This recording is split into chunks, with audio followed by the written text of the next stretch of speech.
Hey y'all, I just want to update you guys on how the Aerogarden is going so far. The light's too bright.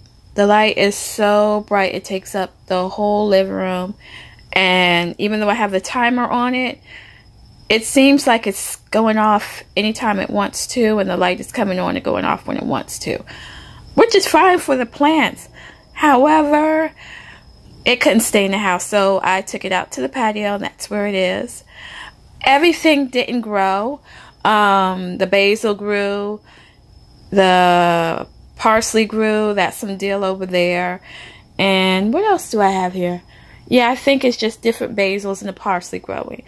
The mint and lemon balm and chives, and what else is that I had? And the thyme, it didn't grow.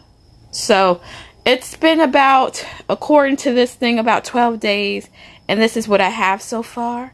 I don't think the other plants take 12 days to grow. I just think they're not going to grow at all.